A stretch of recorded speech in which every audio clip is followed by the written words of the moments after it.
Welcome to the Fire from Two Windows podcast, where we take a deep dive into different aspects of the fire service. My name is Matt Humnicki, and I'm joined with my co-host Lou Cominelli. We want to express that these are our own opinions built by experiences and education while honing our craft. These are not the opinions nor directions from our various employers. We are here on our own to spur conversation and help level the playing field for all. Good evening, Lou. What's up, Matt? Been a while.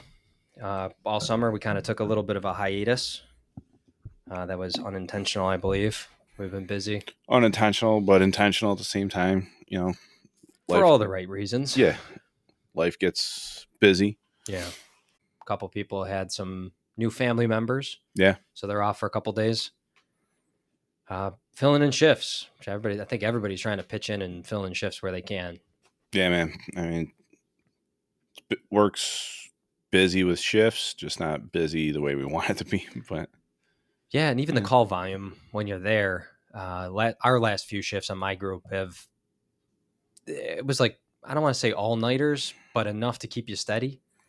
Yeah, with like us, starts off busy and you feel like you're going to have a nice busy shift, and then it dies down and you're like, what is going on? You got the other end. Yeah, we were getting the other end. We did have probably our first night in a long time where we were able to take an extended nap, if you will, overnight. Yeah. That was very welcomed. We don't get that too often. I want to try something different for this one and front load with the stuff that we have to offer and how to reach out for us. Just because we kind of trail off at the end of the podcast a lot, and I want people to understand that this is accessible to everybody. And we're going to talk about why we're here and what we're doing, what the fire service is doing. But for us, you can reach us either at our Instagram, which is Fire from Two Windows. Fire from Two Windows. And how's that going? I mean, like I said, I got some stuff up over the summer, and now with the kids going to school, when my oldest gets on the bus, I got a little bit of downtime before the next two get up. So I try to get at least something up there, maybe once a week. But it's, it's tough because you don't want to just repost everything that's just getting reposted. So you try to search the YouTubes, or, you try to find something else that's out there. But there's just so many accounts now, and so if I do repost something, I usually put my own spin on it. Something I see that nobody else is. A lot of them are just the rah, go get them, brothers. Yeah. There are a lot of good videos out there, but like the last one I put up, it was a confirmed attic fire from the narrative from the department that posted it, but from some of the fires I've had where they present as like that fire does present with smoke pushing from the eaves like that. We got on scene. The one I can vividly remember was, it was a mutual aid call we had not too long ago. Get on scene. We had smoke pushing from the eaves, and the first engine officer said we had an attic fire. Well, when we popped the door, we had smoke floor to ceiling, and they immediately went upstairs to look, and there was no fire upstairs. It was a house being flipped, so there wasn't any furniture in there. They had some stuff in the basement that caught on fire, and they went upstairs, and then they went downstairs, and someone had a mask issue, so they backed out. But the engine officer said, there's no fire downstairs. So me and another one of our buddies went in, and we're searching for the fire. And I'm like, it's not hot in here. It wasn't hot, but couldn't see anything. So I ended up taking my glove off and just put my bare hand on the floor, and the floor was hot. And I was like, it's in the basement. So it kind of spawned the idea, just kind of reading the smoke a little bit better, where, you pop the door, there's no smoke on the first floor, but you have smoke push from the eaves. The fire's above you. And these aren't absolutes. Pop the door, you have a nice neutral plane. The fire's probably on the first floor. Pop the door, and you have smoke floor to ceiling. Fire could be on the first floor, but you got to check that basement. A 360 wouldn't really have shown much for a basement fire, because I think the windows were, I can't remember if they were block or they were just really shitty basement windows that wasn't really going to show anything. But I just thought the video was an attic fire, but it just reminded me of a fire in the past that I went to, and just went good size up video. Is this the one that when you posted it, it said, "How would you do a size up for this?" Was that the one I'm thinking of? I can pull it up right now. I'll look at it right now. No, it was the last one. It just starts out in our trade. There are not many absolutes, but rules we can follow. Said this was a confirmed attic fire, but there are simple rules for first rising companies to know. And I just go through, reading smoke, color, velocity, volume, and density, and like what I just said, complete, 100% visibility on that first floor when you force a door, open the front door, but you have smoke coming from the attic. Most likely, it's above you. So it reminded me of one of the cases. Dave Dotson does the Art of Reading Smoke. Yep. He goes around and he has a pretty good lecture series. He always updates it. Kind of reminded me of that, but obviously he goes into great detail about all sorts of the turbulence, the color. It's pretty cool. So it was nice to see that. Are you getting a lot of interaction with that? Are we seeing much? It is what it is. I mean, see what happens. Okay. So we have that. That's probably the easiest way to get a hold of us. Yeah. Honestly, I think it's instant. It's the world of instant gratification. People quick to react and then they forget about it. We do have a couple people we got to catch back up with. They've we apologize. There's a slight delay, a summertime's worth of delay. It's not that we're ignoring you. The other option is fire off questions, comments, concerns from 2windows@gmail.com. It's all spelled out, no numbers. Few people have reached out, wanted some, like, for example, we had the one back when we did the forces on artificial high point, and somebody reached out asking for all the details to everything because we offered it. We just haven't recompiled that and put that back out. But it was easiest for this person to get a hold of us through the Gmail. So please reach out. This is community driven. We get a lot of ideas from the crowd. We try to broadcast stuff, have a conversation. It can be candid. If you're some department that does not want their name, face, or anything out there, that's all right. We can make this thing how it needs. The important part is the information is flowing. People are asking questions and talking. Because as we know with social media, there's a lot of shit out there that it's out there. It spins around with the blender lid off, and sometimes none of it's actually true. Yeah, with anything now. So, I mean, there's a lot of times I'll see. I'm a big football fan, and there's a lot of, like, not to get political, but after the Charlie Kirk assassination, there was a lot of fake. There's accounts that were quoting football players. They're saying that football players quoted, something about it. And you do a little bit of research just on the Google machine, and there's nothing on there that said they even said that. And it's just clickbait. But trust but verify. Yeah, I wouldn't even trust it. Just verify it before you even trust it, type of thing. Exactly. Having that open source where people can comment back and say, hey, this is bullshit, or I 100% agree with it, and then give their reasoning has been cool. So we do have the interactive component. All right. So tonight we want to talk about why are we here? This is going to be the why are we here episode. And that is a super broad term. All right. So we'll start small, go big. Why are we here in terms of this podcast? All right. We've had a lot of people ask us this. Why are you guys doing this? What is the purpose of this? One, we bought a couple pieces of equipment. We're trying something out. We're capturing a lot of the conversation that we hold at the kitchen table at the firehouse, conversations that happen over text messages between the guys, whatever. And we've all too often found ourselves, man, I really wish we recorded that conversation. I think some of us take mental notes. Sometimes we get the pad of paper out in the pocket type of thing. But when we do this, we realize that this conversation isn't just happening at our table. Sometimes a variant of this conversation is happening somewhere else.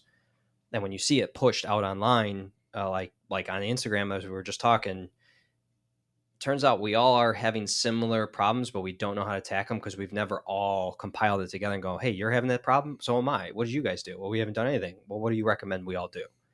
So we can be part of that community that's having the talk. that's what got us started. Not saying we have the answers. We always preface most of our stuff. We don't have all the answers. We're pretty resourceful. We either know a guy, just like Pawn Stars. I don't know, but let me call my buddy in. We'll call up, the captain of the city of Buffalo, and he might have the answers, type of thing.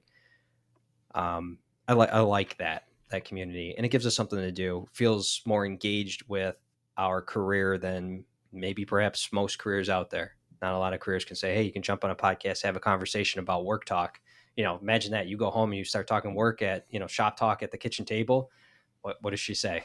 All right, enough. Right. Enough. I don't want to hear it. Right. Well, I mean, how many podcasts are out there for like pipe fitters? I've never Googled it. Right. Maybe they might be out there, but maybe they're out there. Maybe that's be the next one that we start. But that's the long and short of why we're here as the Fire from Two Windows podcast. Now, why is the fire service here, and what do we stand for? Why are we here? I think we constantly have to remind ourselves, because there's a lot of bad information out there. The politics, the community, everything is constantly changing, and we're seeing a different aspect of the fire service than we have ever seen before, where you're no longer clocking in or checking the pager and responding from home up to the firehouse and getting on a rig, just going to fires and then going home. That's not our world. That's a very 1%, maybe 2% of our world right now. The rest is a big part of it is, EMS component, other service calls, what we call service calls. And that's kind of a catch-all term. We joke all the time that you got a cat in the tree, who are you going to call for that? The police aren't going to do anything for that. Maybe I was going to say that the animal catcher, what did we call that? The animal control person that's in town, maybe they're off shift, or maybe they go, hey, that's not my job. Anytime there's that's not my job, that's not my job, that's not my job, it all funnels straight down to the fire department. And then we go, what are we going to do about it? It says fire department on the side, right? So we constantly have to go back to, why are we here? And what helps us with that is understanding our mission statements and our organizational statements. No matter where you go, you look at somebody's mission statement, and it always has the same two pieces in it, the two ingredients. And that is protect life and property, right? I think to some degree, they all state something about life and property. And that's good. We have to remember that every time we show up to a call, let's say it is a structure fire, we have to remember that we're first there to protect life, get them out, do the rescue, goes back to RECIO VS, rescue. All right. Extension, confinement, right? We start looking at all these, our exposure, and then confinement, life, property. We have to preserve property. I bring that up for a couple of reasons, because I'm not seeing a lot of searches being done still. And then I'm seeing a lot of high fives over concrete basements, at the end of a fire. That's a little concerning, especially in 2025. We're nearing the end of 2025. We need to remind ourselves why we're here. If you're charging with a hose line into a house because it was reported on fire, we don't automatically know. We don't have good SOPs, even OGs, you name it, to do something else to get a bigger picture of what's going on in that structure as we're entering it, grabbing the right tools off the truck and going in. We could be doing more destruction to that property than we are helping. Water flow, that's another one. Everybody go gallons and gallons of water going to a house in a house fire. If it's a room and contents fire, the basement shouldn't be flooded. Right? Things are going to leak. We're going to get some water all over the place. But the whole house doesn't need to come down because we put hundreds of thousands of gallons into it for a room and contents fire. Right. Goes back to the mission statement. Why are we here? What is our goal? Our goals are life and property. We're going to preserve life, and we're going to preserve property. That's what we do in the overhaul procedure. We're going to overhaul to make sure that we got everything out. We're going to check for extensions, and pull what needs to come out, and we're going to preserve what needs to stay in there. What's the other part? Salvage is the other bit. A lot of companies still don't pull salvage covers. I'm not saying go out, buy a bunch of tarps, but put everything into the other room real quick before we start dumping extra gallons of water on something that might be charring or smoldering behind a wall. It can wait a second, take a second, peel off just the portions, look for just what it's extended into, move everything out of the room or out of the way, or cover it, and then put water on it, right? Preserve life and property. Now I'm taking a grand idea and trying to break it down in a couple minutes of conversation. And that's just a mission statement. What do you got for that? I agree. I mean, it reminds me, I went to Flips down in New York City. They would talk about how you would know a good engine company when the fire was out and the floors were still dry because they used just enough water to put it out. But, and it's no fault, I mean, no fault to anybody. I think it was just the way sometimes the fire goes, is that you mentioned overhaul, and sometimes things get missed. And I think we got to do a better job in the overhaul aspect. So then we kind of, and just like how everything is, the pendulum swings one other way, all the way over to the other side, to where now we're, like you said, instead of just ripping the drywall or opening up the wall to see clean wood, or, just enough to get where the charring is stopped, now we're opening up everything and wetting down everything and doing way more damage. This stuff's probably going to get pulled out anyways. Mm-hmm. But what perception are we leaving to the homeowner when they walk into a house after they've just had probably one of the most traumatic things that happen in their life, a house fire? And then now we've gutted their house, all the drywall's on the ground, insulation's everywhere, and all their worldly belongings are not only smoke stained and smells like smoke, but now they're soaking wet with thousands of gallons of water, which it didn't need to happen. So I think the pendulum needs to swing back. Let's get in the middle a little bit more. Let's use some common sense. Open up what needs to be opened up, like you said. Wet down what needs to be wet down. And really, and why, to me, when we do overhaul, instead of just dropping everything, and somehow this is turning into an overhaul conversation. I mean, it really does go hand in hand. So we drop everything in that room, and instead of just removing the contents from the house, we're wetting everything down inside the house. If there's that one little ember that we miss, and instead of taking all that crap out of the house and dumping it in the front yard away from the structure, if that ember decides to heat up and light off some other stuff, we got a rubbish fire in the front yard instead of coming back at 3, 4, 5, 6 in the morning for the report of the house fire that was on fire again.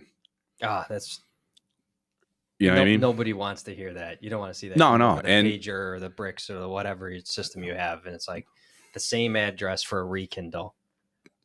That feels like you thought you did a good job the first time, and it feels like you kicked the ball. And that's not a knock on anybody or anything, but most of the time those could have been prevented. Those.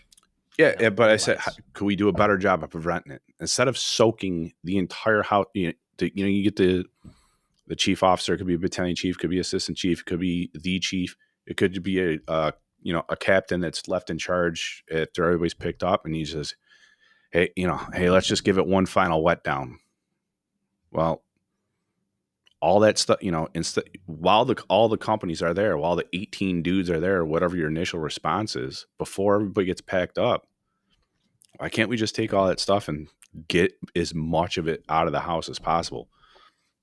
And I've done that on a couple fires where, and guys get mad. They're like, why are we picking all this up? I was like, well, at some point, the homeowner needs to get in this house because they're going to try to get some stuff out of here. So let's clean it up and make it as safe as possible for the homeowner to get in this house and get what they need to get and salvage what they can salvage. If we're leaving studs and drywall and insulation all over the place, what does it say about the job we do? That right. It's like the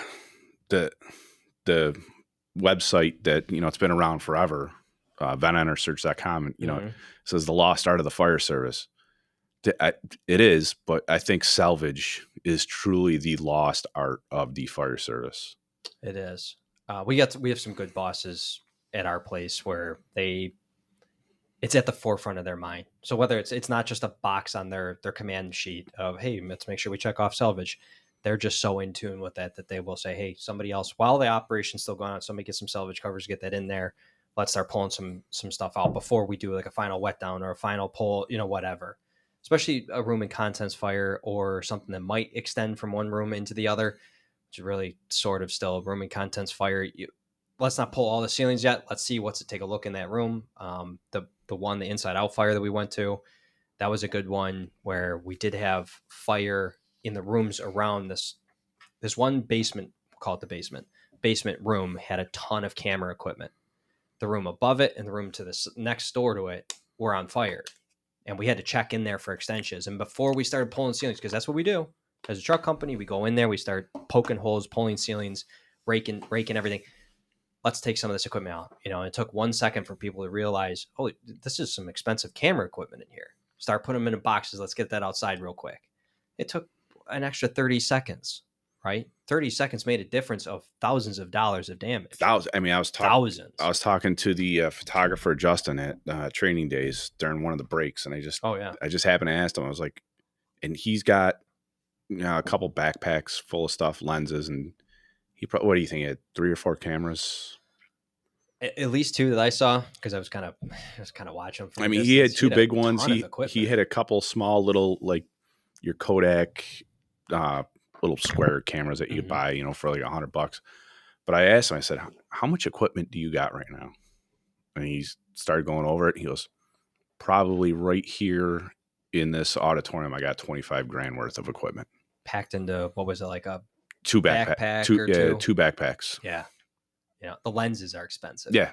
So, I mean, you got a room full of camera equipment. Mm-hmm. A little bit of water on that. Gone. Done. Ruin it. I mean, DSLRs, it's just sensor too. It's not just like a mirror that you can have sent out and clean. Those sensors, it's a electronic sensor, so it's fucked. It's not like your old, like when I took photography back in high school, when you got your Pentax, whatever number it was, and you're developing 35 millimeter film where the lenses were just glass. You could probably get those sent out and get cleaned up and refurbished. The stuff's all digital now. You can't. Yeah, for a couple thousand, even the entry level cameras and everything. I think I have an entry level camera. I might have paid $600, and then I bought a series of lenses over the years thereafter. And I don't have what this guy has by any means, but it's enough that I'm like, oh, I don't want to take it anywhere because I don't want it to get ruined or any kind of weather. But you take that, and cameras are one thing, but I always make a note of walking into people's houses, especially, you see it on EMS calls, but I always try to make a mental note. You look on the mantles of some of these older people houses. What are usually on the mantles? Pictures or a folded flag. Yeah. Man, you had me going there. I'm like, I'm going to guess this one wrong. Yeah. A folded, and so you have a folded flag that was used in the burial of someone's loved one that served in our country, or, maybe they were a police officer or fireman, and they had a full detailed funeral, and that flag got handed to a loved one, and that got passed down. Maybe that flag could be decades old, and we go in there and fuck shit up. What does that say? Yeah. Did we care? Right. I always say, and it was on our Facebook profile, our department was doing spotlights on guys. Yeah. And one of the lines I gave, and I'm surprised our chief approved it. I said, the fire department's the cheapest insurance policy out there. You call 911. You don't even have to call 911. You call the direct line. If some people in our town know the direct line to the fire department, they'll call the direct line, and they have a problem, and we go. It doesn't matter what the problem is. Doesn't matter what time of day it is. Doesn't matter, name a problem. We're probably going to it and try to solve it. Yeah. It could be an electrical issue. It could be a plumbing issue. It could be, and I always joke that we always get, you get the smells and bells calls, and it's always the wife that has that smells something. Females, it's proven, have a better sense of smell, and it could be anything. A lot of times it's a skunk outside, and it could be, they think it's something else, but you know what? We're going, and we smell something funny. Don't know what it is, but we've had that call. We smell something funny. I smell something in the house, and it turns out it was a skunk that wafted by. Yeah. I do remember we did have that one. That was kind of bizarre. We're still human. So a lot of times we get that even on the way or once we arrive, we go, why didn't you call a plumber? I have a leaky pipe in my basement, and you called 911 for it. Yeah, if you have a busy day, that's sometimes that I could see that on the human side, that's going to be upsetting. Like, why are you calling me for this? Right. But, and one of our guys, he's a lieutenant now, he's one of your guys in the past. He put it the best way I can think of is you're a public servant above anything else first. So our job title, we are a civil service or a public servant firefighter, right? Before firefighter, we are a public servant. We are there to serve the public with whatever they need. So if they call and say they have a problem, well, guess what? You're a solutions guy. Like that is your job. Come up with a solution. We might not know the solution, but we're going to figure it out or help direct them to the correct place. But we're still going to go and check that out to make sure there's no life hazard or there's no property damage or anything like that. How many times have we gone for the car into the building? It turns out they're already in the driveway. They just tapped the back wall in the garage. Right. Or they just nicked their garage door. Yeah. Or that. It's like, I don't even see any damage. There's nothing here. Right. Yeah. We investigate that to one, make sure nobody got hurt in the process of that. And two, is it still structurally sound? I don't know about you. I don't think everybody in the fire service is a structural engineer to go, oh yeah, it's right. It's got, but gets out their protractors and their measuring tools. We don't know that for sure, but we know what we're going to look at that go, hey, this is going to yield or be defeated in 2 seconds. We got to get everybody out. And then call the appropriate resources to come and do an actual inspection, an engineer. It might be a referral for the next day. I'm curious. I would like to ask, it's a good question to ask my old man when he was in the heyday back in like the late 60s, 70s, and early 80s. Mm-hmm. Did the public call the fire department or dial 911 for these type of problems? I wonder if it's a good question. If it's a generational thing where people just don't know, or it's, I hate to say it's the me now generation, but I think there's been like two this month where the shower won't turn off and they call the fire department. Yeah. But right. You and I would say, or you and I would probably fix it, but I would bet 30 years ago, they would either fix it themselves, and if they didn't, they would just call the plumber. They would figure out how to shut the water off and then call a plumber. Now it's people think that the shower's not turning off. This is an emergency. I don't know what to do. I'm going to call 911 because this is their emergency. Like they're so distraught that their shower won't turn off. And I'm just using that example because that was one of the I saw come across the jobs this month that we got a job for someone's shower didn't turn off, and they had to go and figure out how to turn the water off for this person. Yeah. Or how about when we were working a couple weeks ago, was before training days, that lady drove up to the station and said, hey, I locked myself. Can you get me in the house? I locked myself out. It was late in the evening. Yeah. All she did is she left her keys inside, locked the door. No. Yeah, she left her keys inside. Whatever it was, the man doors were all locked, but the garage door was open. Right. So the man door going from the garage in was locked. She had no way of gaining access. To her, that was an emergency. To you and I were like, I'm going to call a locksmith. Actually, to you and I, we're probably going to break into our own houses, but that doesn't seem emergent to us. And okay, do we have a duty to maybe go and investigate, make sure nobody's down inside the house? We're running off of what she's saying is, no, I'm home alone. I just locked myself in. These are the things that we had nothing going on in that moment. We had a busy day. Yeah. We had nothing going on in that moment. We didn't have to stack the job and go, okay, we'll be right with you in 2 hours because we got another job. We went right over, and it ended up being, we got in so easily that we had a newer guy with us, or new to our company, at least for the night. He's like, wait, how did you do that? Yeah. So it became a training thing, and as we were explaining it to it, even the homeowner, the lady that got locked out, she goes, wait, how did you do that? So it was a training thing for her as well. It's funny because I had a similar situation happen personally. We were on we were on vacation for a wedding, and the town I live in had a power outage.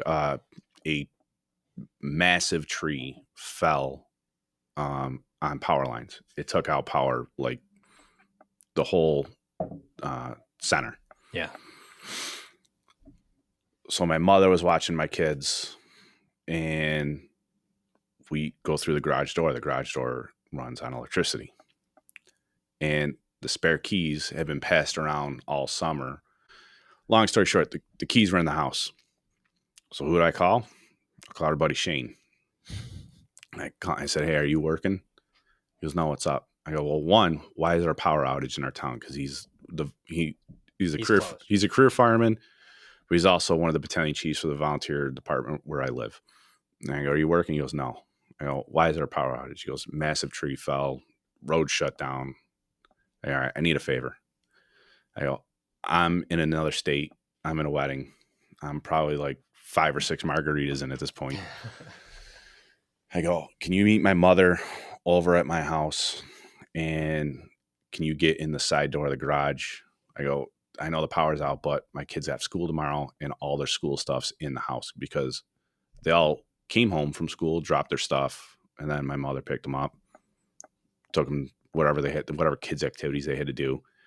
But then they had school the next day. All their school stuff is in the house, so they're just going to go sleep over at my parents' house. Shane's like, "Yeah, I'll be right over." Same thing. Now, it's not really an emergency. I didn't call 911. I just called a buddy who happens to be a fireman that I knew who could get in the house. I mean, I'm not going to call a locksmith and get charged time and a half rate for this locksmith problem. I'm going to call a buddy that knows what he's doing. But these people, they might not have friends or relatives that know how to get in a lock like that. And I said, all you gotta do is take a shove knife, or, he goes, "Oh, I don't have a shove knife." I go, "You got a pocket knife? That'll work too, You got a rock. Yeah. But he got in, saved the day. We have seen the downside of that, though. You do it for one person. You're being a nice, okay, we have nothing going on in the moment. Yeah, we'll be right over. We'll follow you. Not a problem.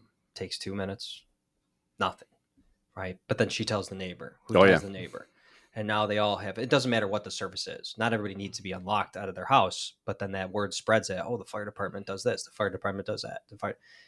At some point we might need to get control of what it is we do handle, or have that conversation with the public, whether it's a PSA or something, say like, look, we will do these things, but the priority is going to go to true emergencies first, and then we'll be there right with you. Yeah, I mean, when they come up to the firehouse, the company officers do a good job of explaining that if there's a busy day or something's going on, like smoke detector installs are a huge thing that we do. I think it's an awesome program. I do too. I probably complain about it the most too, but amongst the guys at work, but for a different reason. They always happen we always get scheduled at the most inopportune times. It's not that. It's not even. I have no problem going out and doing the smoke detector installs. We have the way that money trickles down, and the grant, that program is designed for very specific people. Yeah. And when you have HOA people who have had a detector going off for three days, and they're like, "Well, it's finally annoying me. I would like you to come out and do it." It's like, well, one, that doesn't qualify. Okay, you have an HOA, you have a handyman, you're in a rent. Essentially, it's a rental. I know it's not, but it's essentially a rental service. The property owner is responsible for that, at least in New York State. So they're supposed to be your go-to. Well, it's 9 p.m. and they won't come out. Is there an emergency? Right. And then you get there and you open up the house, you take a look. Okay, it's a dead battery. Right. But it's a dead. We have that one neighborhood where everything's coming up to the date where everything needs to be replaced. The type that we get grants for is not the same ones that go in there. We don't get the plug-in style, right? That whole unit, that whole section is all plug-in. It's their responsibility to upkeep with that. The homeowners don't know that. Yeah, so the residents, right? So now we fall in this weird thing that the neighbor will tell the neighbor who tells the neighbor. So we're constantly going over there to take this thing down. Usually it's because of the high ceilings in certain areas, the vaulted ceilings. We'll take them down just to turn around and go, we don't have this kind. Yeah. You have to go out and get one. Okay, no problem. Okay, we think we're good. And then the next crew the next day gets called again, second time, same place, non-emergent, whatever.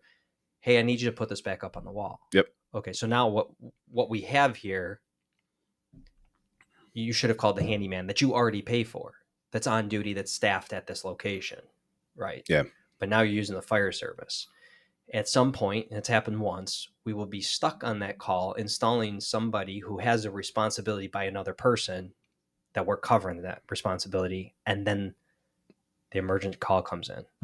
Yeah, or we're out of service doing an install. We're out of service because we're doing this install, right? So I'm not knocking the whole program. I'm just saying that we're afraid to say no on certain things, and then that gets passed around. And next thing you know, we're doing a lot of things that are really outside our scope. But to our guy's point, we're public servant firefighters, civil servant firefighter, public service first. And that is a service that we are willing to provide the public.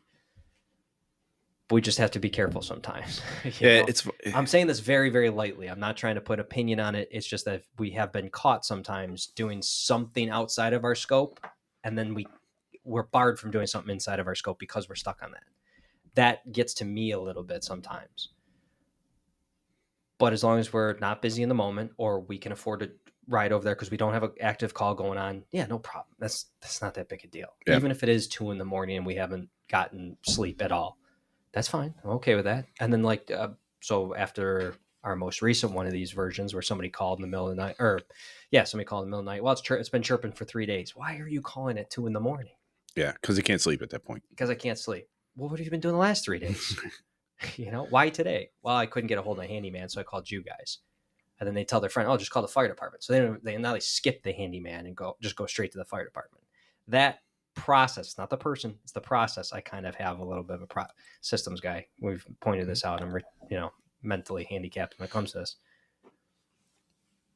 Then we get a notification that I guess recently one of the jobs that we went to, like smoke or early stage fire, was not even a fire, something smoldering.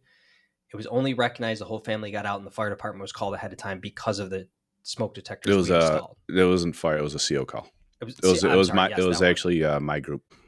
They went for a CO call, and when they got there, they had some issue with a stove, and they had like 100 parts per million CO in the house. And when they went through the detectors, because we label our detectors that we label them with our department name on them just for reference, for a call like this, just to show, hey, our smoke and CO detector program does work and it has benefits to it. And this family got early. If they went to bed, they would have never known. Yeah. We would have had a tragic incident if we didn't have those CO detectors put in there. All right. So a little context with New York State. I don't know how it works with other countries.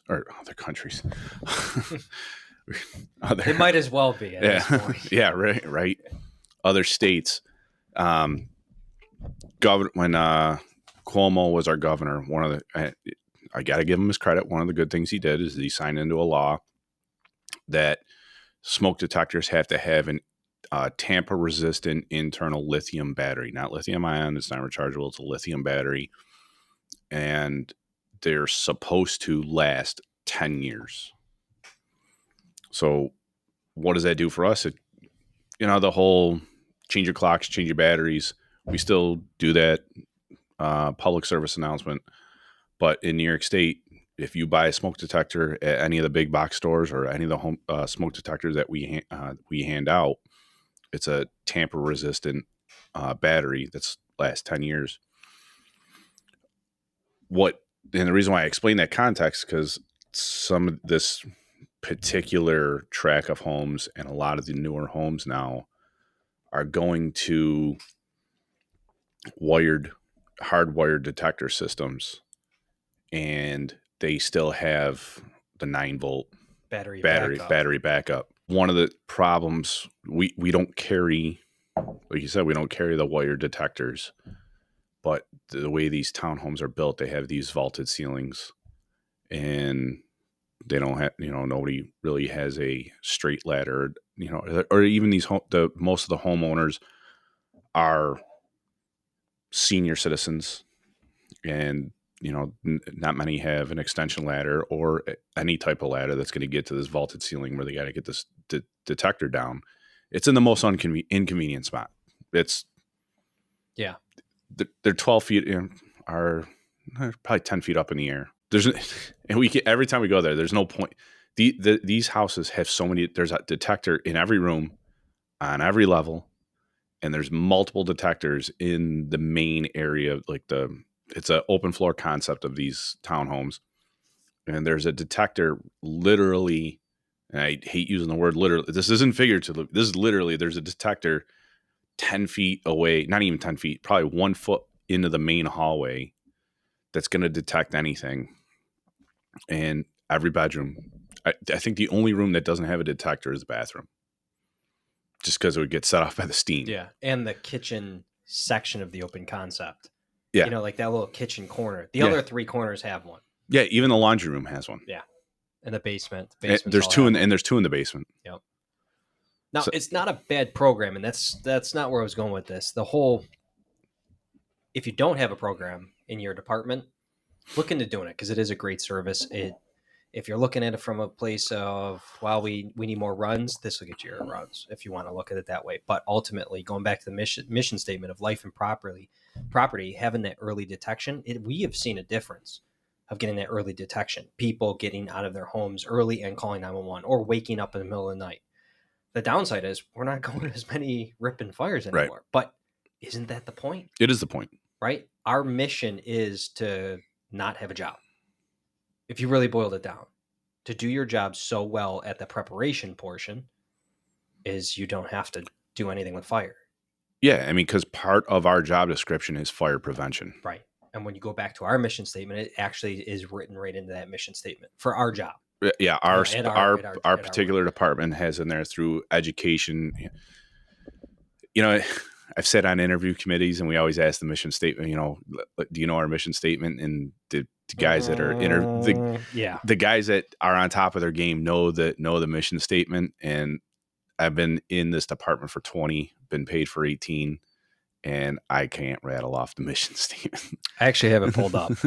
So what I thought was funny about it is it has changed, I think, twice since I had to recite this.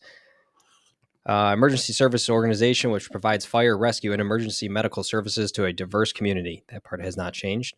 We are committed to the preservation of life, property, and the environment. Through education, training, and public awareness, we will enhance the quality of life and the safety of the citizens we proudly serve. That last line has changed.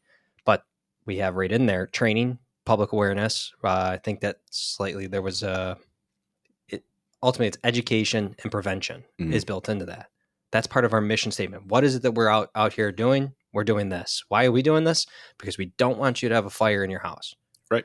And if you do, we want you to have all the safety precautions to either not mitigate it yourself, because we're not saying you have a fire engine in your driveway. That's not what we're saying. We're saying line. To be able to get out, or a system that activates and puts that thing out so it does not cause more destruction or harm to other people. This mission statement from beginning to end literally says we're going to do our job so well that there's going to be nothing for us to actually do when we show up. Yeah. And everybody gets to go home. Not just us go home. You get to go back in your house. And if you don't have a mission statement that defines that, and then the principles and practices thereafter, shouldn't the ultimate goal be to be able to put out a small fire and those people get to go back in their home, nobody was injured? That is like the ultimate feeling when you have any kind of, we'll blanket coat this and say structure fire, because there's different definitions of structure fires. You have a fire in your home. Wouldn't it be nice to be able to have those people go back in their home at the end of the day? I would tell you that's probably one of the best feelings in as a fireman is you go to a fire, and it's called a working fire, and there might be different departments that have different standards for what they call working fire, but we go to a fire and it's a room and contents fire. 99% of the time it's going to get called a working fire, because in our area, it's New York City. You might get the 1075 or whatever. You go to Syracuse, they call it a Signal 99. What do they call it out in Buffalo? They call it working fire. I think just working fire. Yeah. So when a chief officer gets on scene in our county, when they declare a working fire, it might not be the working fire that everybody pictures in their head. But when they say working fire over the air to the dispatcher, that starts a whole chain of events. It gets the power company started. It gets the water company started. It gets Red Cross notifies the fire marshal. It gets all these notifies. So it's like a catch-all. They say working fire, and then the dispatcher hears working fire. Boom, all the problems come up. Everybody gets notified. It might not be a working fire. We also have another term that we use in our district for other events. It also gets notified. If the chief officers comes on the air and says all hands are working, that starts out, and working fire also starts fill-ins for us as well. Yep. And all hands, like if we have an MVA people trapped and all hands are working, that notifies the dispatcher to start fill-ins. The point I'm going with this is that where I was circle back to is one of the best feelings as a fireman is that you get that room and contents fire, or maybe even a little bit bigger than room and contents fire, and you put it out efficiently with just enough water to put it out. You do a good job with overhaul. You do a phenomenal job with salvage. And you know what they get to do? Go back home that night. Yeah. Or at least go back home within a week. They might have to tear the drywall out or whatever they got to do, but that home is not being drotted the next day or the day after. I mean, the one fire we had, it was a townhome with a basement, and it was the middle section. I mean, this fire was progressed, but it was a good job by our engine companies, and we were on an engine that day. We did not end up saving the middle unit, but the residents that lived on either side, they were unaffected. I mean, we checked for extension through, a couple pieces of drywall and the ceilings were, taken down, but they were back in their houses within, I think the more quote unquote the more severe damaged exposure house. I think they were back in a month, if less than that. Because I drive by it every day. I would check on it. The house is already built and the center section's built and somebody's moved back in. Yeah. I mean, mission accomplished, right? It's a mission statement. This is what we're defining, right? The smallest case example all the way to the largest case example. We have plays in our playbooks to go after, to at least attempt. And then any other problem that happens, left field, right field, that we can tackle somehow, right? But if we don't write this stuff down and then practice or train for those things and the things that we cannot think of, right? We're not doing what we intend to do. Why are we here? We're here to service the community. That's it. So back to the smoke detector thing, it is a great freaking program. My only hang up with that program is that sometimes we overduplicate. Sometimes we end up servicing a place, a residence, and it's not to the person living in the occupant. It's like it's usually apartments. Sometimes we have to do, because the apartment, we know they're slumlords, we know that they're shitty rental units, whatever, and they are not getting taken care of by their quote unquote landlords or maintenance people. And sometimes we go, well, it's best, right? Again, mission. It's best for the community. So we do something because they're not doing it. But sometimes these rental properties know that. Right. And now they're taking advantage of public service. That's where I want to draw the line. I'm not at the authority to draw that line, but I have a problem with that when people take advantage of public service so that they don't have to pay. Yeah, it's not the renter that's abusing Never is the renter. It's it's the landlord, right? Not doing their job. Correct. That's the only thing. That's a very, very small part of it. Very, very minute, but it's enough that's like it gets you it just keeps it at the back of your head. It's annoying. Well, yeah, and there was a time where before we partnered up with an organization, there was a time where we were pretty strict on not putting smoke detectors in rental properties. Mm-hmm. And I would still do, like, if it was like a young dude living in a studio apartment or a 1-bedroom apartment and a smoke detector went off and he lived and it was a rented place, I'm like, hey, and contact your landlord tomorrow, get a new smoke detector. But if we went to his neighbor's house and I don't know if this is fair or equal or whatever, but if we went to the same apartment complex, it could be this dude's neighbor, and this lady was a single mother and she had a little kid, I'm putting a smoke detector in there. Yeah. 100% of the time. Or it's the occupant is not being cared for by their maintenance people, and they're a smoker with the oxygen tank, and it's 2 a.m. and they're it's like, let's leave them something. And this is before we were partnered up with an organization that was providing the smoke detectors. Yes. Oh, yeah. This is when we were purchasing it, and not that there's a whole who pays for it, right? Yeah, who pays for it. Now we get the smoke detectors given to us by an organization, and they want us to put them in. They don't care. They just want the documentation. So you know what? I'm putting smoke detector everywhere. I'll insulate the walls with smoke detector. Yeah. We've actually touched base with that same organization, and their biggest gripe is not enough organizations like us, fire departments, so on and so forth, are attaching themselves to this program. Yeah, I'll say it's a Red Cross. Yeah, I mean, I don't know why we would say it. It's a Red Cross. We partner with the Red Cross. I was just playing off your lead. Yeah. But yeah, the Red Cross has said, look, not enough people are signing up. We have this stuff to get away. We have the funding for it. It's a lot of it's donations. They have smoke detectors. They will get you stuff. You just have to call them. There's a program in place. Get on board with it. And if you think of it, it doesn't cost you a dime. They're doing the same thing that we're trying to do, because if they have a house fire, we got to call the Red Cross. Now the Red Cross has to put money up to put these people up in hotels. The hotels for an extended period of time is a lot more than a $50 smoke detector that can do early detection. So they're front loading their investment, just like we're trying to front load our investment with early detection. Right. Talk themselves out of a job, essentially. That's what they're doing. Or work themselves out of a job. I'm glad you just brought that point up, because it goes hand in hand. So we talked about you briefly mentioned, okay, well, you say, I got a working fire. That means something very specific in our region.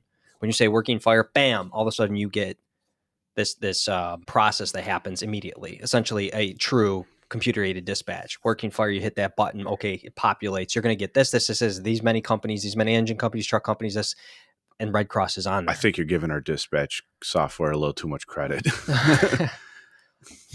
I'm pretty sure it's on a spreadsheet. I'm happy what we have, because there's places that don't have this stuff. So it leaves it up to an individual such as a command officer to go, what else am I missing here? And Red Cross is not thought of, or a bus in the wintertime. And by bus, I don't mean a goddamn ambulance. That's an ambulance. A bus. I'm talking about a city bus. Yeah, right? That's part of our notifies. Boom. Give me the power authority. Give me the gas company. Give me the city bus company, and give me the American Red Cross for X amount of people displaced, so they can get started.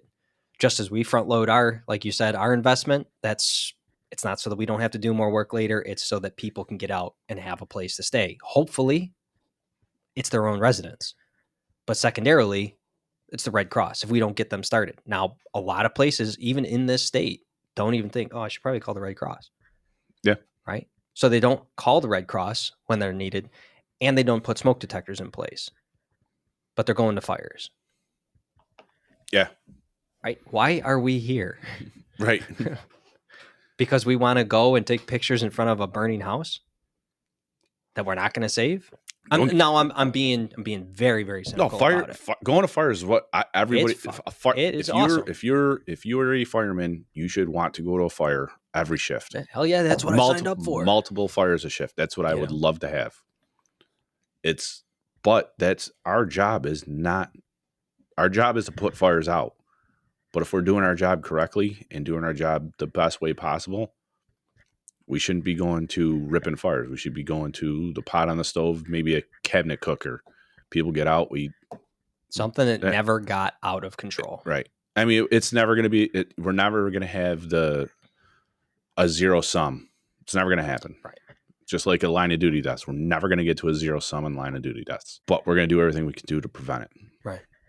Now comes to the next part.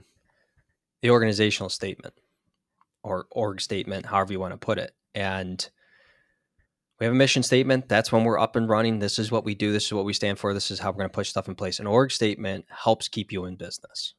Okay. We do have one somewhere. I can't recite it. I don't really know. But the general gist of it is, when you have an organizational statement, I always use this one when I'm talking to some of the other companies out there. Like, well, how do we not get defunded, or how do we, make sure money's flowing our way, whether it's tax dollars, it's your community, whether you're town owned or you're an incorporation. You need an organizational statement that says we're going to do fires, rope rescues, and hell, even we're going to clean all the public shitters. Right? Have you taken Fire Officer 3? No. This comes from Officer 2, actually. It's where I came from, parts of this. So if that is, I had to write a bunch of them. I forget what I took Fire Officer 3. It's called Appendix F. Okay. In like the town emergency plan or something like that. And it's essentially what Appendix F. I'm familiar with it. What Appendix F in every town, and I think it's by law, every town has to have it. It tells you exactly what the fire department is responsible for and what they're going to do. And that's by law. You gotta have to have it. Mm-hmm. But if you don't have it, or if you don't know it, make sure you don't have it. Well, by law, you have to have it. It's just whether or not you know it or not. And usually that's like a chief officer thing, but probably guys that, they go up through the officer rank should know what's in Appendix F in their town.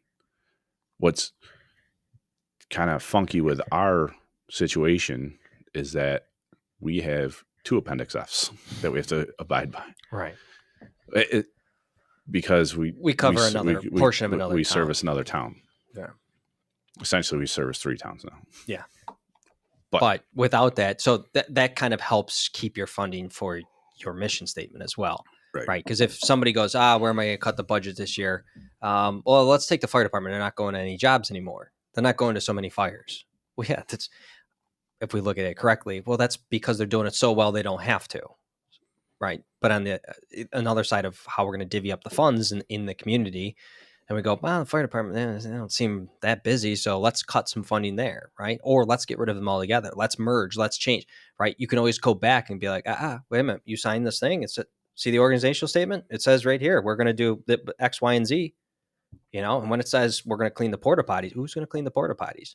And if it's something that nobody else has in their organization, so whether it's the, let's say, police department or animal control, something else, they don't, none of them say we're going to help with the cat in the tree calls, right? And I like using the porta potty one because then everybody's going to go, you're going to be like, okay, that's fine. Well, you can get rid of us, but who's going to clean the porta potties? I say shitters, but who's going to clean the shitters? Well, everybody's going to, I don't want to do that. All right. You know what? Let's not cut the fire department. Let's cut something else. Yeah. Right. Because they don't want to do that. Right. They don't realize what that is, but that helps guarantee that you can continue your service all by means of your mission statement. Right. So you need to have that organizational statement as well. The one thing, and I always go back to it when I talk to people, and if anybody, sometimes family that lives in the town, or even my buddy's dad, he's going through some health issues, and I visited him in the hospital the other day, and he's sitting there hooked up to all this stuff. And the first thing he says to me is, my fire department taxes. It goes back. Yeah. But the insurance to pay, right? It's the cheapest insurance. And I said, how much I know how much his house is, because I lived in the same neighborhood, and it's like, and my old man was sitting next to me, and he lives in the same house forever. How much you paying in your taxes? He's like, like $600 for fire tax. And I was like, how much are you paying for everything else? I go, you get 4 guys at your house for an emergency medical call, no questions asked. Now, one thing I always tell people when they want to talk about, we went through a time where there was some political jockeying. Yeah. People were asking, and the fire department is the only thing in our town that will go in and put fires out. Now that, yep. And I'm not trying to say that we don't need a police department, because we do. Our town definitely needs a police department. They need more police. They need more police. But the county has a sheriff's department, and there are New York State troopers. So in our town, and I've seen it, we've had shootings, we've had multiple stuff where things happen where our police department can't handle it, and you know who comes? The New York State sheriffs, or the New York the sheriffs and the New York State troopers. It's not duplication of services, but there are other entities that can handle that. Mm-hmm. In our fire district, there's only one fire department. No one else is coming. So you need the fire department because we're the only ones that can do that job. Now, do we go on some calls that can be handled by an ambulance service? 100%. But everybody that's listening to this podcast knows that the EMS in this country is overworked, underpaid, understaffed. So we have a program. It's not a program. It's just something we do where if our town has a mutual aid ambulance call, if our town ambulance cannot handle the call because their call volume is so high, and we're calling in an ambulance from a different town, different agency, we first respond because that's providing a service. We're being a public servant at that point. It could be any medical issue. It could just be the fall. It could be the lift, whatever it is. Mm-hmm. What does that do for people that they don't even realize? They just see a big red fire truck coming up and they're like, oh, I didn't call the fire department. I need an ambulance. Well, it could be just something as simple as they slipped out of their chair, they called 911 and they need help getting back up. Well, in our area, the normal dispatch matrix for that is just send an ambulance for the lift assist. And if the ambulance is out of service or for another call or whatever, we provide the service, we lift them up. The ambulance can stay back in service to hopefully stay in service for a more serious call than lifting grandma back up off the floor and back into her recliner. Can anybody else do that? No. Why not? Who's going to do it? What if, like in our town, what if we're all busy? Can the police handle that? This is sort of a hypothetical question. So. I don't think so because they're not covered under the DOH stuff. Right. Yeah. So this is a topic of conversation in my household because a lot of times, because the police are the only paid, well, that and EMS might be busy, tied up, or coming from a distance. And the police are always also attached to every EMS call in town. And a lot of times it's a lift assist and they're picking people up. Oh, they just fell and they'll cancel the ambulance. Yeah, they're not. It's like, why? My brain's going, my God. But at the same time, it's like, okay, they're being a public servant. They're serving the public in the best capacity. They got a big heart. Right. They want to help out. They want to help out. They want to do it. But on the DOH side, which they're not a part of, there's a very specific process, even for a lift assist. We know what we're looking at. Somebody, they just slipped in there on the ground. We just got to pick them up, right? But to make sure, and it's not just a CYA, to make sure that there's nothing else going on, we have to do an assessment. Yeah, take their vitals, general assessment. Double check. We got to make sure they're mentating correctly. Are they having anything? What caused them to slip? Right. Was it a water spot on the floor? Something slippery? Was it a banana peel? Right. Or are they stroking out? So they're like, so if they're stroking out and you don't recognize the signs of stroke and everything else, and you're like, oh, they just slipped on the ground. Well, what caused that? Well, I don't see any bleeding. There's no bump on their head. Well, can you see the brain bleed inside their head? Do you know the signs to recognize that? Yeah. You do, right? And they're doing the best they can. It's no fault to them. Right? They're just, but in the process of maybe having something going on internally in the mind, right, in the brain, cause them to slip, did they also crack their pelvis? Right? Did you twist their back? And then when you lift them up, are you doing more damage? You have to assess these things. And this all falls under the protocols within the Department of Health in our state, which that side of public safety, we'll say, is not part of. Yeah. Right? There's one county in the state, but there's one nearby us that I can for sure say that what they went to is going, you know what? We're going to take all our law enforcement personnel. We're going to put them through the EMS protocol. They got the DOH approval. They went through EMT school. Not all of them were on board. So I think there's like one out of all of them that's like, nah, I'm not, no buy-in. The rest of them went, absolutely, right? Well, now they're under, talk about training regiment, man, police don't have enough time to No. train for most stuff. They're What- busy. Well, They got shit going on. Now you got to hold them to this, all the rules and regulations of DOH. Dude, there's no way you're finishing 40 charts a year. when our buddy used to come by for dinner, a Mhm. police officer, when he was working the evening shift, and he would eat dinner with us almost every time he was working and we worked. It was awesome because we built a great relationship with him. The guy's a good dude. And we were talking about training and just going back and forth. And he came from a very busy city department. Did he work for the city of Baltimore or county of Baltimore? I just know Baltimore. Yeah, I don't know if it was the city. But he came back. Nonetheless, he came back home. And we were just talking about training. And I said, dude, how many hours are you required to train as a police officer? And I'm just throwing out a number. It was like 8 hours. 8 hours for the entire year or something like that. Like you had to do one qualify on your service pistol, and you had to do like whatever elective on, whatever it was. It was minimal training required for in-service training for a police officer. I can't speak for other states, but for a paid fireman in New York State, you have to have at least 101 hours of in-service training. I think it went up a few hours. They're changing it. Yeah, I think they're changing it. Right. And it's not just any random hours. No, it's very particular. Certain categories, certain styles, JPRs have to be met. It's very regimented. Now it's built into our schedule. Right. I mean, we work to get there. It's been a long, it's Yeah. been in the making for a long time. I mean, by the end of the year, most guys have well over, they're up in 300-400 hours of training. Yeah, just by showing up to work. Just by showing up to it's work. Built in. Yeah. But, I mean, you would know, what do they do out by... I don't want to say. Yeah, right. I don't have enough information to formulate an opinion. That's but my she's going answer. out and getting her own training. She has been, yeah. Right. Yeah.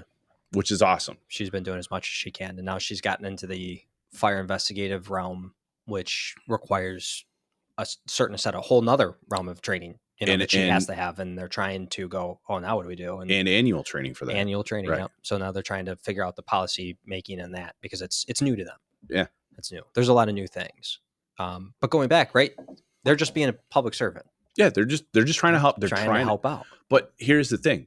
So you have a police officer that is that thinks they're doing a good thing. They have, maybe they're an EMT, maybe they're a volunteer somewhere. There are a couple sheriffs that are volunteers in departments. But we can go to the assisted living down the road with nurses. Mm-hmm.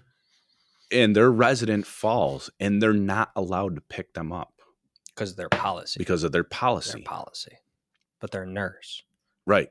Which, in terms of Department of Health, it's not rank like who's chief, lieutenant, all that stuff. In terms of where that stacks up, we're pre-hospital. They're in hospital, or essentially they're above. There are RNs working in this assisted living facility. Yeah. But and then they have policy. Then they have the assistants. I don't know what their official titles are, but they have a resident fall, and we go and pick them up because they have a policy that says they can't pick them up because they're afraid they're going to get hurt. They're going to hurt themselves picking the resident up, or they're going to do more damage to the resident picking them up. Now, let's pretend like it's not where I live. The people responding because that the assisted living home has a policy that can't pick up that resident. Who's the first person to show up to that call? Are you talking here? Let's say not here. Oh, because it's the police, right? So the police goes, they just need a lift. And now the police picks him up, puts him in the chair, and then leaves. Yeah. What the hell just happened? The medical personnel is told by their policy that they can't pick them up. And somebody who's not inside of that system that has to adhere, right? Just so they fall under Good Samaritan law, which is okay. That's fine. Then ends up picking that person up, not aware of damages or signs and symptoms of anything, and then gets to leave. Where's that liability fall? Where does the true patient care fall? Who is taking care and being the advocate for that patient in that moment? I mean, we're still going. We are. We are. Yeah. Right. But now it's like, who's the true advocate for that patient in that moment? Yeah. Because nobody. It's just a lift assist. Yeah. Right. But nobody's advocating for that patient in Right. the moment. Isn't that wild? That's in the same state. That happens all over the state. And I'm sure that happens outside the state. Probably. Yeah. Again, going back, everybody's got a big heart, wants to help out the best way that they can. Which is kind of crazy. The point of this is still sticking with this thing and not getting too far off topic is, why are we here? And it's to help. All right. So we've talked about the mission statement, the organizational statement. That puts us what we're going to do, our legitimacy to be here, how not to get defunded. Now it comes down to, okay, we're in business. Shop's open. Are we ready to take on business? And that's going to be all the things to keep us ready for that moment that hopefully we never have to go to, because we've done such a good job of preparing other people to not have these emergencies. What happens when we do have to go to one of these things that gets out of control, right? We said we hope that if there's either no emergency or it's something that can self-mitigate or not propagate enough to where we're actually needed, right? But when we are needed, now we could be at the ready. And now it comes down to where I had in my mind is kind of training, how we train, what we train on in the fire service. Okay. Not talking medical calls, but one of the first things I thought of when I was writing this stuff down was, okay, good example to break down: gloves, fire gloves, right? How many fires did you say roughly how many fires a year would you say we go to? Just probably over a dozen. Over a dozen? Like actual working fires? Yeah, actual working fires. Working fires, probably a dozen. And that's across 4 groups. Yeah. So not every individual's going to a dozen fires. Right. It's going to be 1, 2, if that. Big ones. But we still see people selecting, not training with the proper gloves on, not getting off the rig with the gloves on. Right. And what that's doing is that you have such a high risk, low frequency scenario, right? Your brain is, pupils are pinpoint. You are focused on a very small thing. You got the fight or flight thing going on. You're amped up. You're amped the fuck up. And people are forgetting their gloves on the rig, or they don't have gloves on. We miss the small things. That preparing for the thing that our mission statement says we're going to do, then we start losing it. Yeah. We lose our shit. It's funny. As soon as you start talking gloves, I just go back, and he's a good fireman, but the glove straps are there on coats.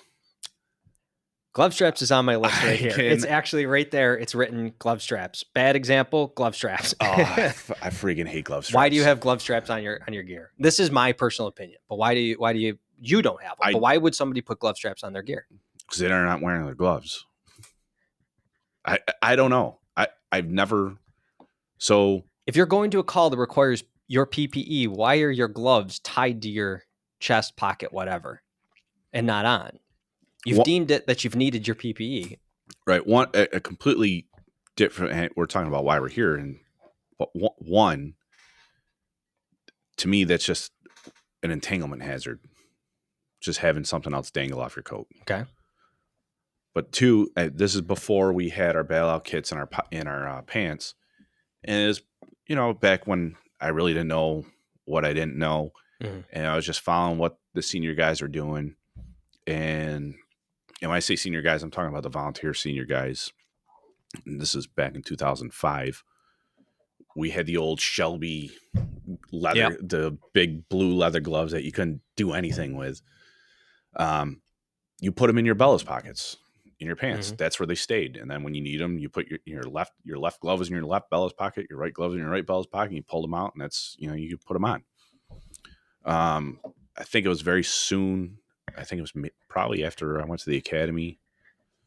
My structural fire gloves live in my gear bag, and then when I get on the rig in the morning, they go on the doghouse, because I'm an officer, so it sits right by the CAD computer, and my helmet's on top of it, so they don't slide all over the place. And when we're responding to any automatic alarm, gas call, anything that requires my PP, anytime I'm putting my air pack on, my gloves are coming on. And I buy I don't know if Dragonfire wants to pick this up, but I'm a big Dragonfire structural glove fan. I had been for, I don't know, 10 years now. I know there's probably other gloves out there that are just as nice, but just what I figured out works well with my hand. But they go on. They go on is while I'm responding down the rig. It's not that hard to put the gloves on. And you practice masking up with the gloves, so it should be second nature. I know there's guys that don't do it, but we live in the Northeast. You put those gloves down in the snow, they're gone. They're gone. They're gone. Yeah. Yeah. I keep two pairs of gloves. My primary pair, when I load up, I get on the load in the morning. They go right on top. They come out of the bag. They're sitting right on top of the bag. So as I'm throwing stuff on, it's the last thing to go on inside the rig as we're approaching. But I do not get outside the rig until my gloves are on. So everything's put together, and that's only come. Actually, it was just same guy. I mean, we got to get him on because he comes up a lot. He was a big proponent of me coming up in our district. He's like, why are you getting off the rig with no gloves on? You're going to a fire. Where's your fire gloves? Why are they in your pocket? Why are they on the truck? Why aren't they on? You're going to a fire. Why aren't they on? Well, I don't need them yet. You're going to get the same responses. Well, I don't need them yet. I'm not inside the building yet. I'm not anything. Yeah, but when you are needed, where the hell are they? Yeah. And this goes to habits. We're preparing for what we say we're doing in our mission statement. That's why I bring this stuff up. Habits, good habits. And we have to rely on those good habits because in the moment that something changes where we have to think about it, we need to be able to have the bandwidth in our brain to actually think about that change, that specific thing, not where the hell are my gloves? They should be on your hands. You shouldn't have to think about them. And this is the exact same reason why when a battalion chief or a chief says working fire, they don't have to worry about all that other stuff. It's taken care of. Yeah. It's just like putting your gloves on in the rig. Right. You don't have to worry about it. Right. They're on my hands. You don't have to worry about it. Right. You're taking one of the factors out of the equation that you just it's done. Yeah. And the big thing is, okay, so when you do put those things on in the academy, we teach all the kids, we teach all the students, I should say, that we make fun of them. We say that they're the oven mitts, right? You can't do anything with them. They're like having two catcher's mitts on, right? And everybody knows it's a pain in the butt to try and manipulate things with those gloves on while you're in that fire scenario. Great. What did you just identify? I can't feel anything. How do you get better at that? You wear them. You wear them everywhere.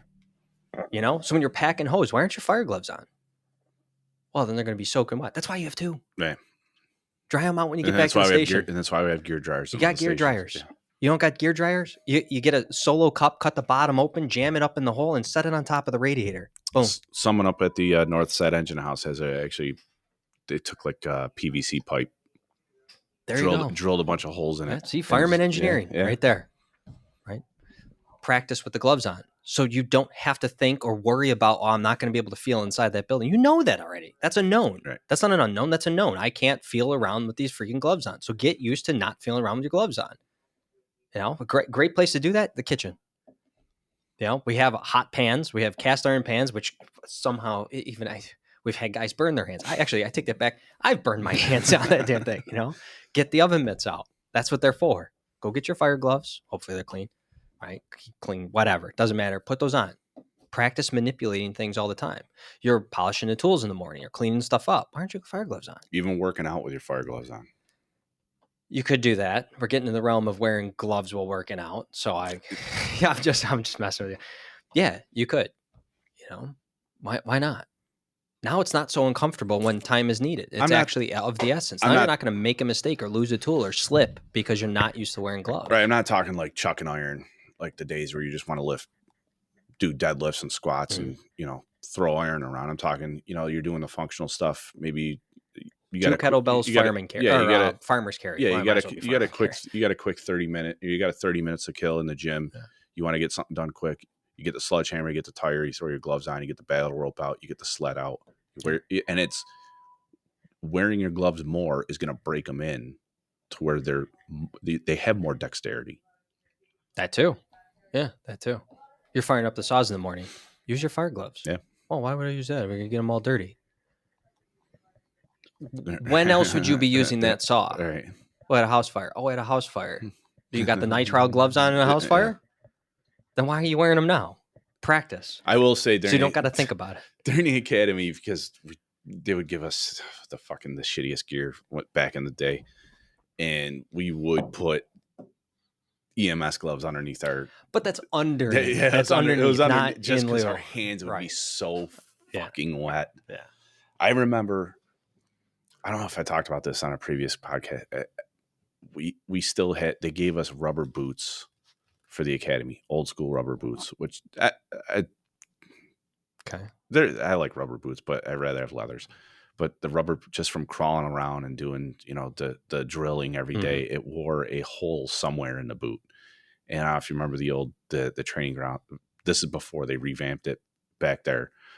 And I don't think the drainage was off, or they just didn't have drainage back there. And we were throwing like tens of thousands of gallons of water this week. It might have been pump week or whatever.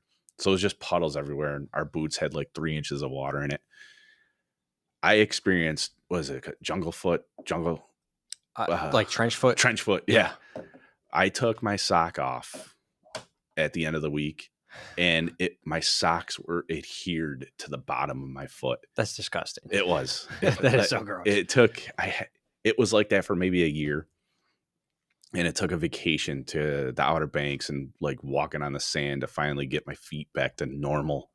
But it was the fucking grossest thing ever. So the gloves, it's a muscle memory thing. Everything we try to put as much into our muscle memory so that we don't have to think about so many smaller, detailed BS that it shouldn't be on the forefront of your mind. Putting your gloves on, why? Just put your gloves on and you're going to think about your gloves. There's a million other examples we can come up with. I do have jotted down here. Even riding positions. How you mean? If you want to talk about where the guys don't have to think about what they need to do, and I'm not saying they shouldn't be thinking firemen, but it just takes one of the thought processes out where they get off the rig. These are my set of tools. This is my position. This is what I need to do. They know that job. Yeah.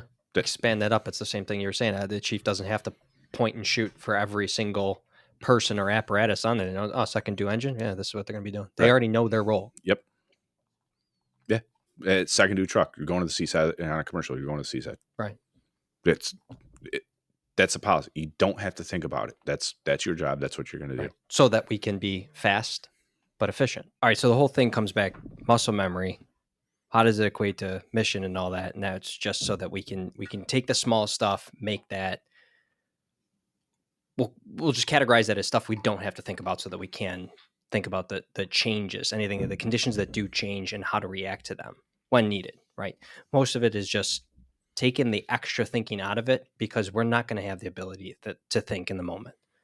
It's just human nature. We say we can train all we want so that we're used to seeing high stress environments over and over again. And the more you are affected by those things, or the more you experience high stress scenarios, the less it really affects you, right? I think that's how most people think, but there's still studies that show, and we can do small scale things, especially in the firehouse. We've done it a million times.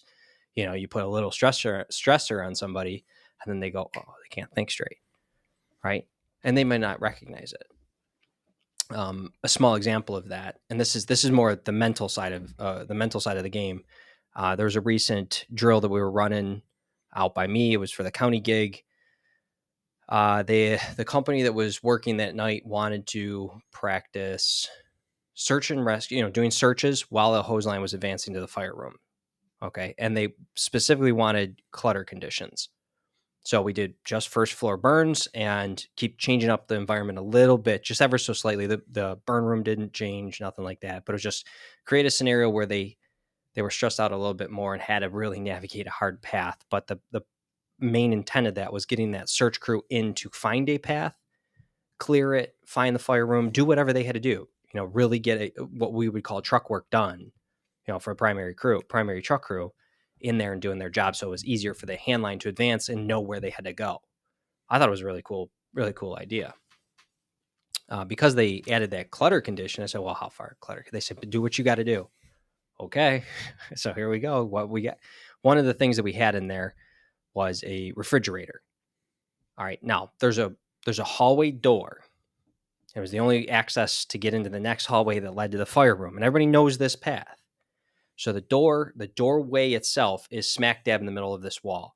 The wall left and right of the door is just wide enough that if you took that fridge and slid it over, it fits perfectly in the space. So the door's free and clear. Does that make sense? I found a filing cabinet and jammed it behind. So off the left side of the door, when you're looking at the door to the left, I wanted the refrigerator offset so it was slightly impeding that doorway. I took a filing cabinet, snuck it behind, and that was perfect so that you could not move the refrigerator up against the wall and get it out of the way. Yeah. Okay. And then there was a couch in front of that so that you couldn't see the filing cabinet. I positioned the fridge in a way that the doors of the refrigerator faced, so the faced into the doorway, essentially. So you saw the door handle. If you swung them open, it would block the rest of the door. Right? Yep. Now, added with the smoke and everything else and a little bit of stressors of trying to find your way through this clutter conditions, right? The game was a mental game. And I didn't tell them until the very, very end. Everybody that went through this tried to do the same thing. They went up to the fridge and they kept pushing it and trying to jam it. It wouldn't fit to the left where they wanted to push it into because there's space, and they're getting frustrated. They couldn't move anything. And they ended up squeezing between the fridge and the doorway and snuck around it. And now they're all jammed up, right? To the right side of the door, same space size. Not one person had the ability to think clearly enough that if I moved the fridge to the right, it would fit in that space. Yeah. Right. And why does it do that? Because the quick muscle memory is nobody has ever taken a fridge, at least that I'm aware of, and gone, it's a great place to put this door up against the wall. Nobody's ever pushed a fridge up against the wall with the door facing the wall, right? Get your brain doing those little muscle memories in the back. You give them all that stressor, they couldn't figure out that scenario, right? And that was the purpose of this. They wanted to be challenged. So we challenged them in a way that you just had that little bit of stressor by blocking it so they couldn't go in the direction that normally they would push a fridge, and I screwed them up. Yeah. It was exactly that. That was enough to just throw them. Okay, now they're trying to find another avenue of attack. Then they did fantastic. They were awesome. But at the end, they're like, why couldn't I move the fridge? You could move the fridge. Not one of you moved it to the right. Well, why would you move it to the right? Why wouldn't you? And it was because your brain recognized the doors facing a wall and you never slide a fridge up against the wall. Yeah. All right. So don't tell me a million times over that we're ready because we've trained one night out of the month, or going back to your police example, we've done our 1 hour of shooting training. What are you really training your brain in 1 hour of shooting? That's not the case for every police department in the world. We're just using a quick example. You train 1 hour a year. You have 1 hour or maybe 8 hours a year to train total, off duty or come in on overtime to train, and you focus on using a firearm. That's the only training you got. Well, when you look at force continuums, New York State versus other states, it's not the first level. But the only thing you've been training on is your fourth or fifth level. How do you think these accidents happen? Right. Muscle memory. Lack of muscle memory, but the one thing our brain is used to doing it. Taser, made by Glock. Right? Now, I'm making a joke at the expense of somebody's lesson. But the point is that we can learn from that scenario. We need to focus on some training. Mitigate those small things. That muscle memory has to be done. We have to make that a priority. So that when in the moment it is not a priority. It's just happening automatically. We want to make sure the right things happen automatically so we have time, the little bit of brain power that we got left up there, even after running 10 calls all day, or that's the first call of the day, we don't make a mistake. All right. That allows us to adhere to our mission statement, our organizational statement, lets us go to the town or the city hall and go, hey, we're here to do a job. We said we're going to do the job. Now we're showing we can do that job. Fast, but efficient. Yep. That's what this all boils down to. The gloves. We don't got to worry about the gloves because you know where my gloves are? They're on my hands. That's where they are. I don't have to think about it. Muscle memory. They're always on my hands. I don't have to worry about tools slipping and sliding when I'm feeling because I can't feel. I know I can't feel. I'm going to practice not feeling. Muscle memory. There's a few other examples I have out there, things that bother me personally that I've seen that are also things I think provide bad muscle memory. The one thing I have marked down, I will just say this out loud, says taping mast straps. Have you ever seen this where guys will get the mast straps in the right position, and it's usually the upper ones get taped? Yeah, I've seen it. I don't. It's not the end of the world, but almost every mast I've ever owned has stretched out. Yep. I don't think I've owned a mast where those elastic bands haven't stretched at some point. Stretch out. Yeah. And even if you snug them down, then you go into a fire. Let's say you get brand new mast, you cinch them down, you're in a fire, you start sweating everything, that seal breaks. Yeah. Because it's either the bead of sweat or they're starting to stretch out. Well, you got them taped down. So now even in an emergency, you can't, even if you can thumb your finger up in there, whatever, take your helmet off in the corner and you can't. Or you get this new generation with I like to call the broccoli heads, where their hairs they're getting their perms done and their hair's coming down a little bit. Yeah, I gotta cinch it up, So I'm an advocate to not do that. But it's somebody made a nice video, made a nice post, put it on the internet. They've shown it, and it's just spread like wildfire. We see it even in our department. I asked a new kid the other day, a newer guy, hey, what's that? Oh, it's something cool I saw. I want to try it. Okay. Do it on your own shift. Yeah. My top straps, they're cinched down almost as tight as they can go, because then I just put it on and then cinch my bottoms down. Yeah. I mean, plan to have that headache. Right. Oh yeah. I've never thought about taping my straps. There's a few guys that do it around our place, but all right, it's not the end of the world, but it's those little deviants that start to add up, and when they add up, it's big. Yeah. And what are they taping it with? Electric tape. It's usually electrical tape. And that shit it gets goopy. It slides. Electrical tape's great for wires.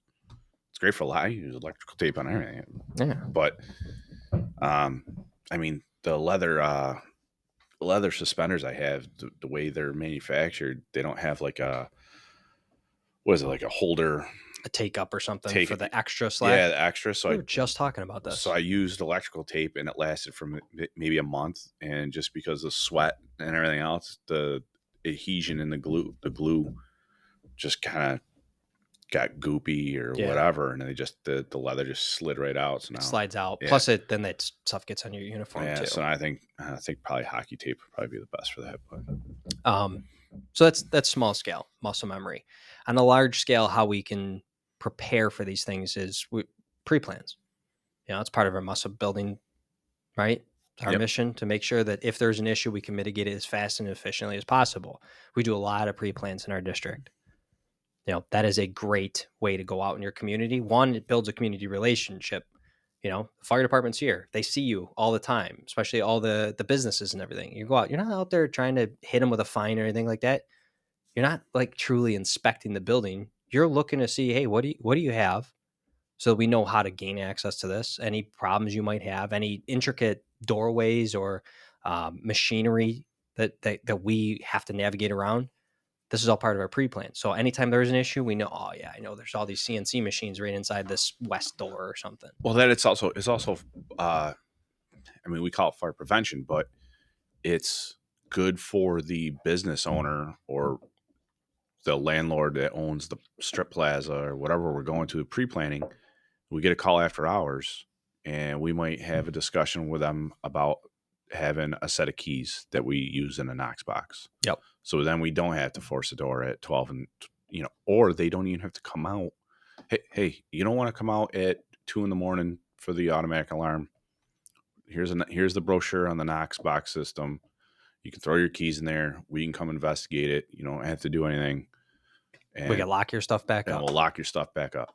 And likewise, if there's a fire, we can access that door, get it open and everything fairly quickly without destroying your door. Right. Mitigate your issue. Save your machinery or whatever it is you have inside there. Yeah. Your business is saved. And and just for the normal run-of-the-mill automatic alarm, you could sell to them, hey, like I just said, you don't have to come out at 2 a.m. Mm-hmm. We'll do it. We'll do it all for you. Just put a set of keys up for us to get in there. Yeah. So these are just a few of the examples of I think that the top hits for me. Do your pre plans. That's on the big scale. That even can go as far as for us, we call it the swamps on the north side of our district. Tight streets, tight narrow streets. If you get an alarm in there, you get a even if it's a room of content, any kind of structure fire or firematic call. How are all those rigs getting in there? Yeah, positioning training. What's going to be first due up there? Well, if nobody's on a previous call, that's going to be an engine. Well, then where's the first due truck going to go? Do you understand which avenue that the engine's going to go? You're going to have to go around the block or through another thing. Can you fit? Yeah. One truck has a little bit more leeway in space than the other.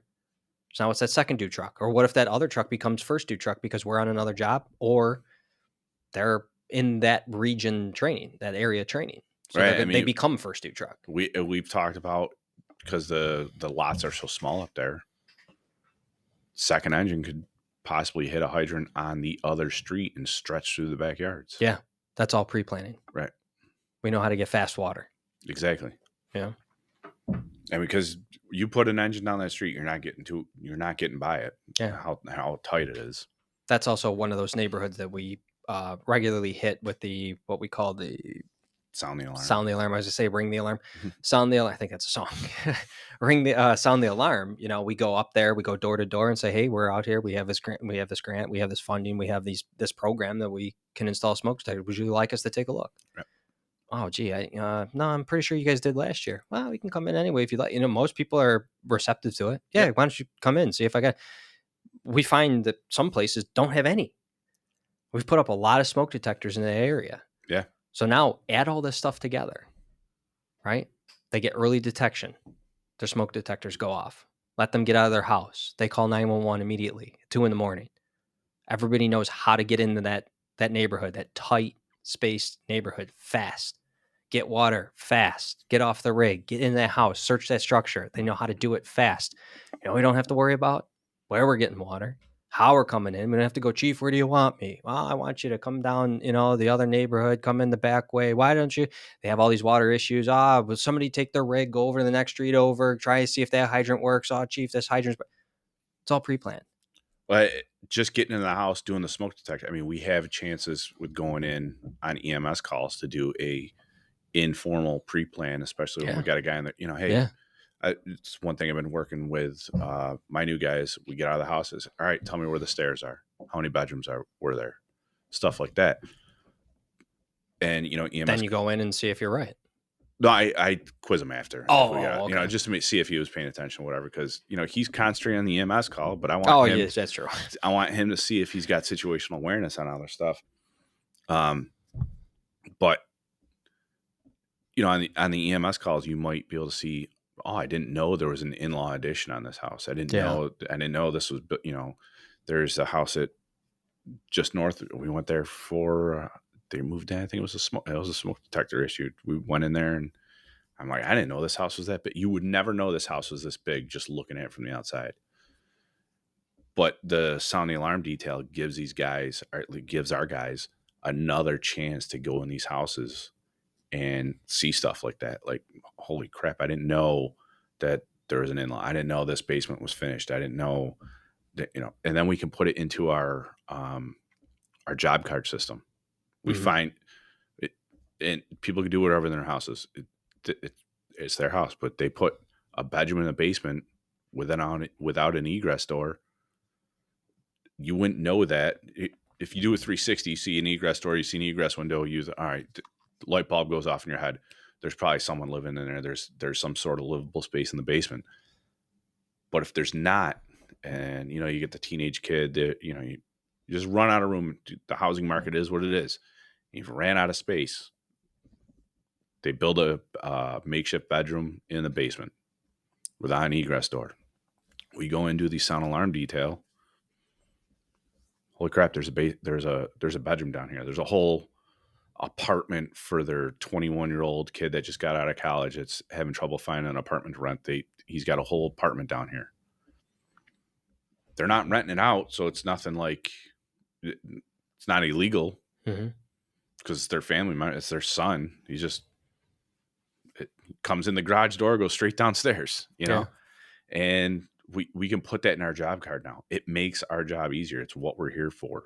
It's part of the prevention part. Yeah. Going back, I mean, having that knowledge, you using the example you started with earlier was the smoke coming out of the attic space, or it looked like it was going to be an attic fire. Yeah. You drive up, you drive up to the attic. Eventually you go in the first floor, then you go up to the attic space and everything like that, just to find out that it's all the way in the basement. What if that was a dwelling in the basement? It doesn't look like it from the outside. Would that, if you knew ahead of time that there was somebody living down there, would that change your plan? Probably. Probably. Yeah. Right. And it comes right across. The dispatcher would be like, hey, premise warning. There's a apartment in the basement, whatever. Yeah. However they take care of it on that end. You get that from your pre-plans, whether that's formal or informal. Yep. It doesn't just have to be a commercial inspection type job. That's pre-planning. EMS calls. You're pre-planning. In the back of your head, you're pre-planning. Muscle memory. Oh yeah, I remember this house. This lady's got her grandson living in the garage. That'd be, there's one not too far from our station that every time we go there, I always remember. And that kid never comes out. We go there all the time for gas calls. And it's legitimately filled with gas. And it's an issue with their stove. They constantly have issues with their stove. It doesn't matter. That kid's always in that garage. Sometimes there's smokables in the garage. Gas call, smokables.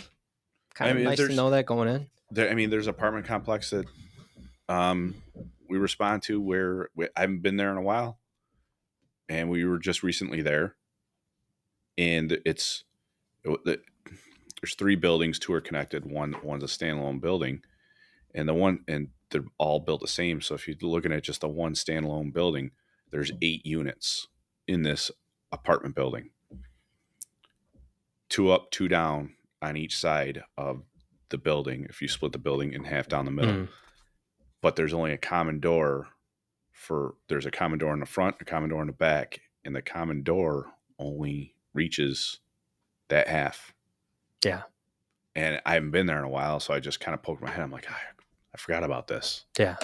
So it was the 4. So from the front, that front common door only accesses 4 apartments, right. 2 down, 2 up. Yep. They got to go around to the Charlie side for another common door, and that accesses the rear apartments, 2 up and 2 down. Yeah. That's wild. I don't think I've ever been in that building before. I haven't in years.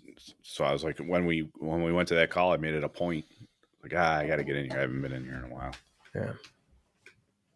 So if we didn't have a mission statement that says we're going to do this, I think that's a constant reminder. One of our guys, same guy, I know we keep pointing to him, years ago, I think he was getting irritated by something else going on.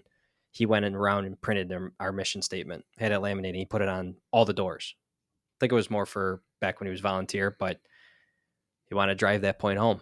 And he just slapped it up on all the doors in the firehouses and treated it as why are you here?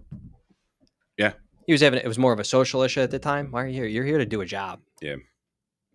Wasn't for the euchre club and the dinners and all the other stuff. It was, you're here to do a job first. All that other stuff comes secondary. I thought that was a great play by him. It was on all the bay doors up at that firehouse. Yeah, that was pretty cool. They always stuck with me too. So, if you find yourself as one of these departments, some of this stuff sounds familiar, build upon it. If it sounds like something you've never heard of before or a concept you guys have not put into practice, do the best service you can. Start doing a self-analysis. You don't have to be a chief officer. You can be a black hat. Start going, hey, I don't think we have these programs. Cool. Put a proposal together. Bring it up the line. Bring it to your first supervisor, your commanding officer. Doesn't have to go straight up to the chief. Let them figure out, maybe there's something here. Let's retool. Let's tailor. Get a group together. Make a committee. Whatever it is you got to do. Start putting some plans together. Get the ball rolling. It starts with guys wanting to be about the job. You're all in. Be all in. Yeah, I love the job. I do a lot on my days off. I'm not saying everybody's got to do stuff on their days off. But when you're at the firehouse, be at the firehouse. Do your job. Yeah. That's why you're here. That's why you're here. Career and volunteer. Yep. Volunteers, God love you guys, because it's man, you're not getting paid for it. I understand that, but I always heard firehouse time. You go up, it's going to be, it's a half-hour job. How long are you really up at the firehouse? Right. 3 hours go by. Use that time. You're chit-chatting anyways with the guys catching up. Use that time. Hey, we don't have this program. What do you guys think? See what it's going to take. See who's interested. Or drum up business. Get some buy-in. Yeah. Bring it up in a way it's like, it's really badass. People can go back in their house. Oh, how do we do that? Yeah, that's pretty much all I got on the why we're here. So we're here to help this conversation keep it kicking the can down the road. A little bit of his little venting frustration over the years, but the biggest part is we're here to do a job, and we got to do the best we possibly can. And if we think we're doing it all, we're probably still missing something. Probably. Whatever it is, set your mark high. It doesn't matter. You may not hit it, but don't ever think that you're good. The moment you say, "No, we're good," you're not good. Minimum standards are minimum standards for a reason. Don't be the minimum. Yeah.